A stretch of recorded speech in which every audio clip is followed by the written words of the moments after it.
भुषुंडी को, कौआ महाराज को जयंत के पुत्र ने रूप धरा, दंड मिला कौआ को, तो कौए तो अंधे हो गए, लेकिन जयंत एक आंख के काने हो गए। लेकिन जयंत महाराज का क्या हुआ, इसका रेफरेंस कहीं पता नहीं लगा कि जयंत महाराज क्या वास्तव में अपने रूप में आ गए या जयंत महाराज की भी एक फलट्टी चली गई। थोड़ा मन में विचार करें तो भगवान के चरित्र के बारे में आता है कि दुष्टों के ऊपर में भगवान पहले कृपा करते हैं और संत और भक्त इनके ऊपर में पीछे कृपा करते हैं। कथाओं में भी देखें हम, सारी कथाओं में वो गजेंद्र मोक्ष के प्रसंग में चक्र से भगवान ने पहले जो है वो मगर की गर्दन काटी। जब हाथी को छुड़ाया, ये नहीं हुआ कि मगर का मोहड़ा चढ़ाया और हाथी को निकाल दिया और फिर मगर की काटी हो। पहले मगर में उसका मगर का उद्धार कर दिया, क्योंकि वो भगवान के हाथों उसका क्रियाकर्म क्षमता, उसका जीवन क्षमता इसलिए जो है उसका उद्धार हुआ।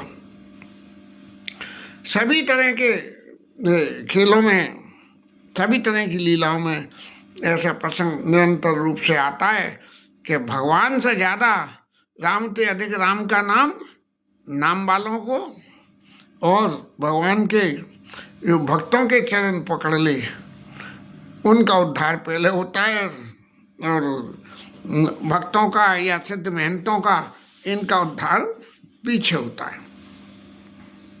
कथाएं तो बहुत सारी हैं इतनी कथाओं में, बस एक ही बात है। देखिए, जिस आदमी को, जिसको अपना उद्धार कराना हो, वो अंतर मन से और तन्मय भाव से यदि भगवान को याद करेगा तो भगवान, अगर उसका कोई दुश्मन भी होगा तो पहले उसका भी उद्धार कर देंगे और फिर उस भक्त का भी उद्धार कर देंगे। तो ये है, अब कभी कभी तो ऐसा लगता है कि खूब दुष्टता करो जिससे पहले तुम्हारा उद्धार हो जाए, लेकिन उतनी दुष्टता हर किसी के बूते की होती नहीं है। गोस्वामी जी महाराज ने लिखा कि पहले जयंत महाराज की जो है उद्धार करा उन्होंने, हैं, और फिर उसके बाद में जो है अत्रि ऋषि के आश्रम पे गए, और वहाँ से चित्रकूट से बस के अत्रि ऋषि के आश्रम में जब गए तब अत्रि ऋषि को समाचार मिला राम जी पधार रहे हैं, तब तुरंत हर्षित, बड़े खुश होके भगवान से मेल मिलाप होना इन संत महंतों के लिए कोई ऐसी बात नहीं है। भगवान खुद इस बात के लिए इच्छुक रहते हैं कि वो संतों के दर्शन करें।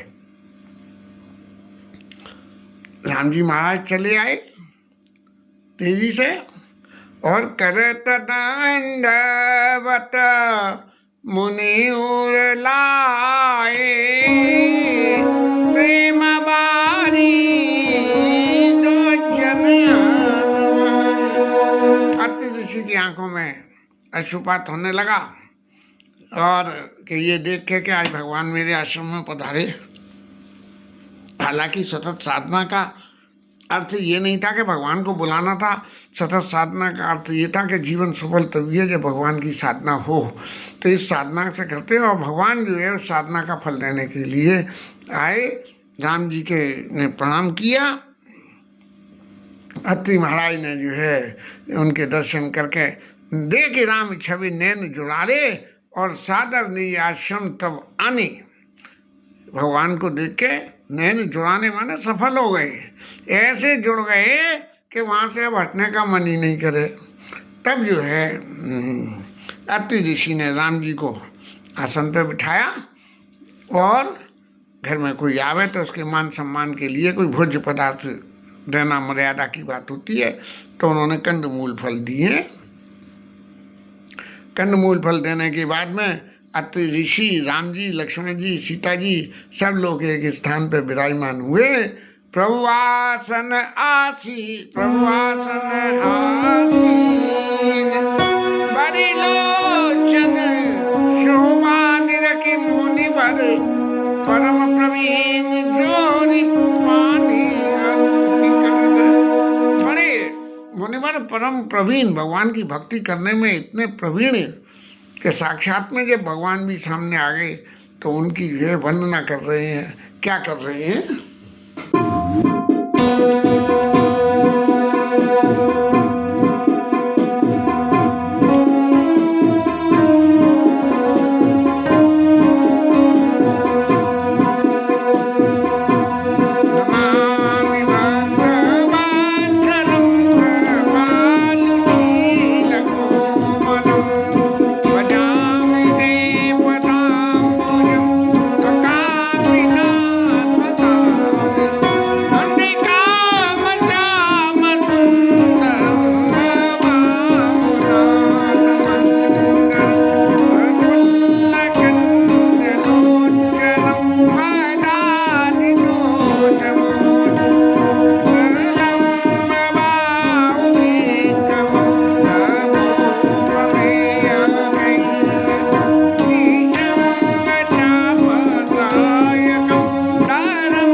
भगवान के सब गुणों की चर्चा अत्रि ऋषि ने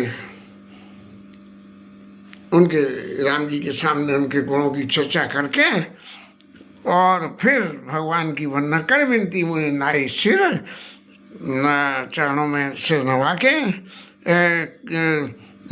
नाई सिर कह कर जोर बहोर वंदना तो करी सो करी और फिर बिना भगवान के कुछ ये कहे कि महाराज आपने बड़ी सुंदर वंदना करी, आपकी कोई इच्छा हो तो मांग लें। अपने भक्तों को, अपने शरणागतों को भगवान दे या न दे। हालांकि ऐसा होता नहीं कि अपने शरणागतों को, अपने भक्तों को भगवान देते न हो, भगवान देते ही देते हैं। लेकिन भक्त भी ऐसे ऐसे हैं जो अपना अधिकार समझ के और भगवान से मांग लेते हैं। तब चरण सरोवर नाथ जनी कबहू तजय मति मोर, एक ही वरदान भगवान से मांगा कि आपके चरणों को मेरा मन कभी भी परित्याग न करे। अत्रि ऋषि के आश्रम में भगवान ने जो लीला रची, अब अनसुईया जो उनकी पत्नी है ये भी बड़े परम पतिव्रता रही। और हमारे नारद बाबा तो इधर की उधर करते ही हैं, तो नारद बाबा ने जो है एक दिन ब्रह्मा विष्णु और शंकर बाबा के सामने उनके अनसुईया के पातिव्रत्य धर्म की बड़ी सुंदर व्याख्या करी। और उनकी उस व्याख्या को सुन के तीनों देवताओं के मन में भी ऐसा विचार आया कि क्यों न इनके पातिव्रत्य धर्म की परीक्षा लेके देखे जाए कि ये वास्तव में कितनी पातिव्रत्य हैं। नारद बाबा वैसे ही इधर की उधर कर रहे। तीनों लोग जो है याचक का वेश धारण करके अनसुईया के दरवाजे पे पहुंचे और उनसे कही कि भिक्षाम देई भवती, आप भिक्षा दो। और भिक्षा में उन्होंने कही कि महाराज क्या चाहिए आपको भिक्षा में। हालांकि पतिव्रता पत्नी थी, उन्हें सब कुछ मालूम था, उनकी तपस्या का बहुत बल था, लेकिन फिर भी उन्होंने पूछा। तब उन्होंने ये कहा कि देवी हमें तो आपके जो है स्तनपान करने हैं, हमें आपका दूध पीना। अब एक याचक जो ऐसा समझा जाता है कि बड़ी बड़ी चढ़ी उम्र का हो और उसको वो आके किसी देवी सती से ऐसी याचना करे तो बड़ी हास्यास्पद सी लगती है। लेकिन अनसुईया मैया का पातिव्रत्य धर्म इतना कदरा था कि उन्होंने कही कि ये इस पे अधिकार तो जो है बच्चों का होता है, इसलिए पहले महाराज आप बच्चे बन जाओ।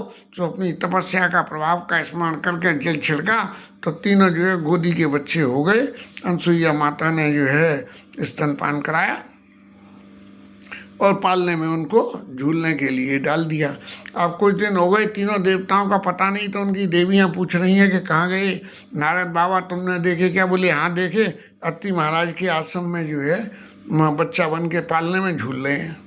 अब वहाँ वो देवियाँ गईं और उनसे जो है अनसुईया मैया से माफ़ी मांगी और मांग के उनसे कहा कि हमारे पति हमें वापस कर दो।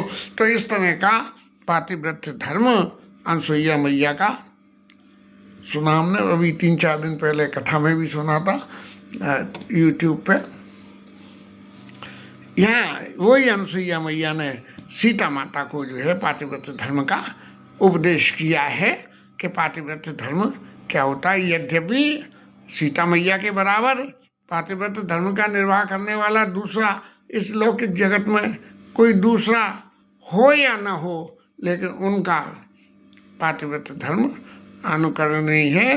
अनसुईया के पद गई सीता, मिली बहुर सुशीलता। बड़ी सुशीलता से अनसुईया मैया के चरण लग के और उनसे मिली हैं और अनसुईया मैया ने उनको जो है दिव्य भसन भूषण पहराए। अब ऋषि मुनियों का दिव्य भसन भूषण क्या है? ऋषि मुनियों का तो दिव्य भसन भूषण यही है कि भगवत साधना में के प्रति जो है सदा एक ऐसी सीमा बंधी रहे कि जिस सीमा को लांघना ही किसी दूसरे के लिए मुश्किल हो। ऐसे उन्होंने दिव्य वसन भूषण जो कुछ पहनाए, लेकिन उसमें एक पातिव्रत्य धर्म की परिभाषा में उन्होंने ये कहा कि नारी धर्म कछु ब्याज बखानी, कि स्त्री का धर्म क्या होता है। अब सीता जी को ये धर्म बताने की ज़रूरत नहीं है, क्योंकि जिस वक्त वहाँ वन में चले हैं और मंत्री जी ने कही कि जो नहीं फिरई धीर दो भाई सत्य संग दृढ़ बत रघुराई, तो तुम विनय करिए कर जोड़ी फेरी है प्रभु मिथिलेश किशोरी। और जब से एकानंद देख डिराई कहू मोर सिख अवसर पाई। जब सीता जी डरे तब देख के कहना कि अगर ये दोनों भाई नहीं लौट रहे हैं तो देवी आप तो लौट चलो। तब जो है उन्होंने कहा कि आरज सुध पद कमल बिनु आरत बस सन्मुख भयऊ, और बिलग न मानव तात, और आरज सुत पद कमल बिनु बाद जहाँ लगे नाथ। पति के अलावा दुनिया के जितने भी नाते हैं, यदि पति नहीं है तो वो सब नाते बेकार हैं, कोई किसी मतलब के नहीं है। वही शिक्षा यहाँ जो है, जो सीता मैया के पास में मौजूद थी, दिव्य वसन पूजन प्रदाय के मातु पिता भ्राता हितकारी मृत्यु पद सब सुन राजकुमारी। इस जगत में माता पिता भाई सब लोग जो है एक निश्चित थोड़ी सीमा में सुख प्रदान करने वाले होते हैं, लेकिन अमित दान भरता वे देही। लेकिन ये पति ऐसा होता है जो सभी तरह की आवश्यकताओं ज़रूरतों को गुणों की पत्नी की पूर्ति का अमित दान भरता वे देही। अदम सो नारी जो सेवनती, ऐसी स्त्रियां जो ऐसे अमित दान करने वाले के सारी रिक्वायरमेंट पूरी करने वाले पति को छोड़ के भी भजती नहीं है, माने उसकी सेवा नहीं करती हैं, तो वो ऐसी स्त्रियों की गिनती अधमों में हो जाती है। अब पति की परिभाषा में यद्यपि आज के ज़माने में तो ये बात एप्लीकेबल समझने में भी मन में तकलीफ होती है कि वृद्ध रोग बस जड़ हिना अंधे बदल को दी अति दीना, ऐसे उपत कर किए अपमाना नारे पाप जनपुर दुखमाना। अरे पति सब तरह से अप्रभावी है, सब तरह से पातिव्रत अपने पत्नी धर्म का निर्वाह करने में अक्षम है, और फिर यदि उसका पत्नी अपमान कर दे तो नारे पाप यमपुर दुख मनाना, यमपुर में जाकर, यानी पति यदि कितना भी खोटा हो पर उसका अपमान न करे, जो कुछ है उसको चुपचाप सह ले। लेकिन अब तो ये जमाना नहीं रहा, ये परिभाषाएं सब पुराने समय की हैं। उस वक्त पुरुष भी प्रधान समाज में था, इसलिए भी मुझे तो ऐसा लगता है कि ऐसी शिक्षाएं बनाई गई। लेकिन एक सबसे बड़ी बात है, एक ही धर्म एक व्रत देना और काय वचन मन पति पद प्रेमा। सिर्फ सारे धर्मों की जड़ एक है। ये वो इंद्र महाराज को क्या करा था, सो वो उन्हें पाप लगा था, उस पाप के 4 हिस्से करे, जिसमें एक धरती को, एक स्त्रियों को रजस्वला होने वाला, एक क्या गाय को, और एक 4 लोगों में बांट दिया था। तो ये सब बातें सुन के तो ऐसा लगता है कि ये काल्पनिक बातें ही हैं। नहीं इस तरह से किसी देवता को पाप लगे और अपना पाप किसी दूसरे को बांट दे बिना उसकी मर्जी के, तो ये संभव कैसे है। फिर उन्होंने कहा कि जग पतिव्रता 4 विधि हैं, और वेद पुराण संत सब कहीं 4 प्रकार की स्त्रियों के गुण बताए। क्या कही कि उत्तम के असवस मन माही सपने हुआन पुरुष जगनाई। जैसा गोपियों का प्रेम था कि एकमात्र श्री कृष्ण ही जो है पुरुष हैं और बाकी सब इस जगत में सब स्त्रियां हैं, ऐसे ही यहाँ अनसुईया मैया कह रही है कि इस सारे संसार में सपने हुआन पुरुष जगनाई, दूसरे में कोई उनके पति के अलावा पुरुष ही नहीं है। पुरुष है तो उसका कुछ निश्चित सीमाओं में ही उसकी व्याख्या है। उत्तम की असमाई सपने हुआन पुरुष नहीं। मध्यम पर पति देखिए कैसे, भ्राता पिता पुत्र नहीं, जैसे मध्यम कुल वर्ग में आते हैं वो पिता माता भ्राता पिता और पुत्र, ये 3 स्टेज में जो है पुरुषों से संबंध होता है। तो मध्यम के लिए ये, और धर्म विचार समझ कुल रही, सो निकट श्रुति अस कही। श्रुतियों ने कहा कि ये धर्म विचार क्या कि भाई मैं इनकी पत्नी हूँ, अब छोड़ के तो जा नहीं सकती, इसलिए जैसे भी हो मैं अपने मन की करूँ और जो अपने मन की करें, उनको जो है निकट बताया। और बिन अवसर बहते रहे जोई, अदम सुनार जो सेव न थे। बिन अवसर बहते रहे जोए, बिन अवसर बहते रहे जोई, जाने वो अदम नारी जग सोई। और जो है बिना कोई आगा पीछा सोचे, और इस भय से कि यदि मैंने छोड़ दिया या इन्होंने मुझे छोड़ दिया तो मेरा क्या होगा, इस नीति को लेकर यदि जो पति के साथ रह रही है, तो ऐसे लोगों को जो है निकृष्ट माने 4 नंबर की 4 ग्रेड की जो है कहिए, पति वंचक परिपत्रत करही, रौरव नरक कोटि सत पड़ई। रौरव नरक में जो है दूसरे के पति की जो है रति करे तो होता है। अब आजकल तो सब कुछ हो रहा है। क्षण सुख लाग जन्म सतकोटि, दुख न समझते ही सम को खोटी। ये जो है क्षणिक पति संपर्क के सुख को के लिए अपना पूरा जीवन जन्म बर्बाद कर देना कर देता है, ऐसे उसके बराबर खोटा कोई नहीं है। और बिनो श्रम नारे परम गति लहई, और पतिव्रत धर्म छाणे छल गहई।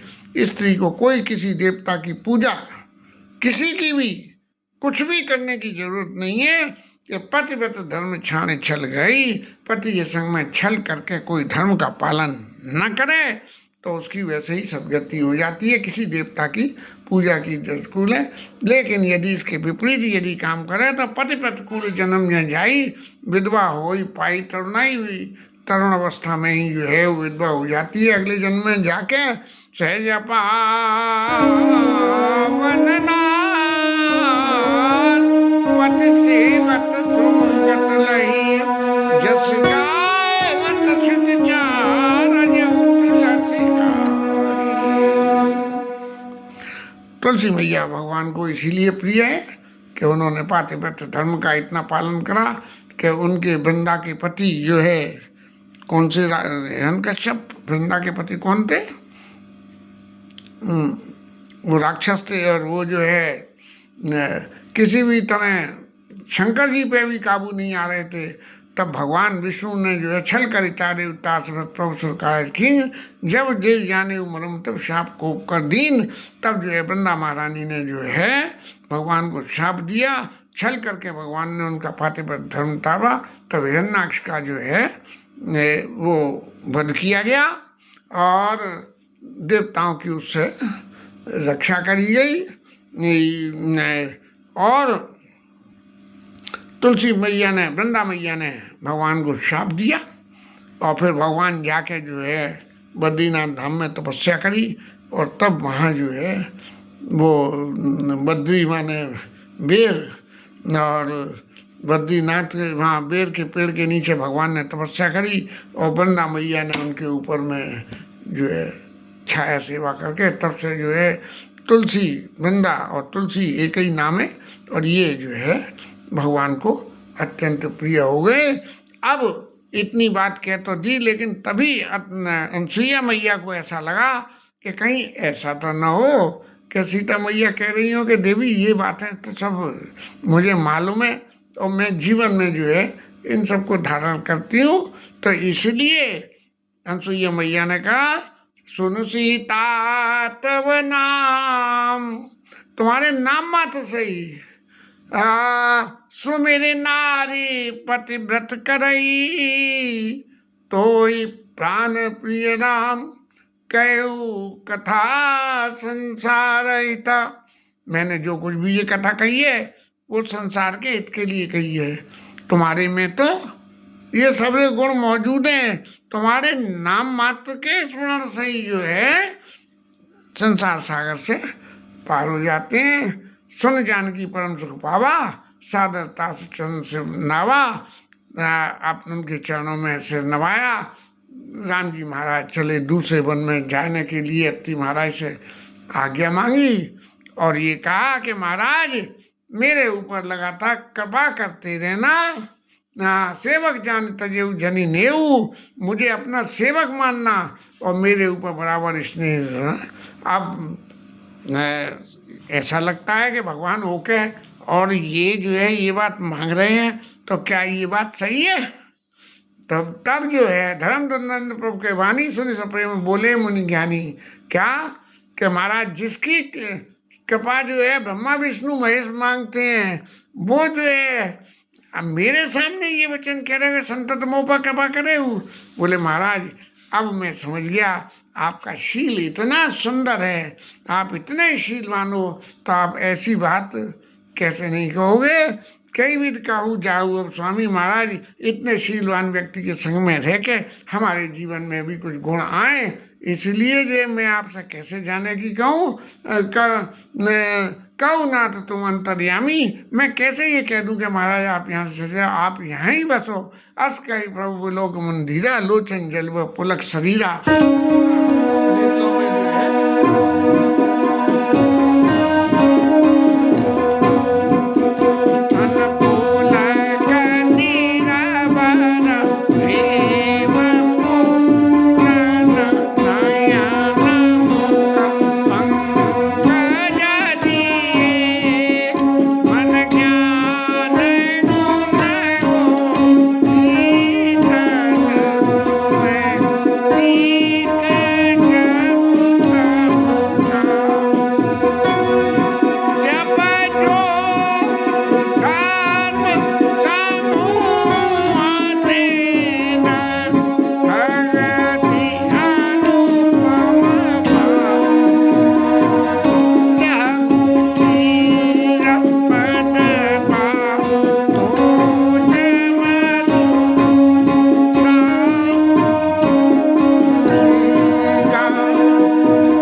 महाराज जो है अत्रि ऋषि कह रहे हैं कि महाराज मैंने तो क्या जोग जब तक किया है, आप जो कुछ भी कह रहे हो, लेकिन बस एक ही है कि महाराज जोग जब तप करने से आपकी अनुपम भक्ति की प्राप्ति हो जाती है। और तुलसीदास जी महाराज ने इसको कंफर्म कर दिया कि मैं भी ऐसा ही समझता हूँ। ये इस कलिकाल में भगवान के नाम को छोड़ के दूसरी कोई और रास्ता नहीं है। जो लोग इस कलिकाल में राम के नाम का जाप करें, राम ही भजते चतुर नर। ये अत्रि ऋषि की वन की लीला का चरित्र पूरा हुआ, बाकी कल लेंगे हरि नाम कीर्तन।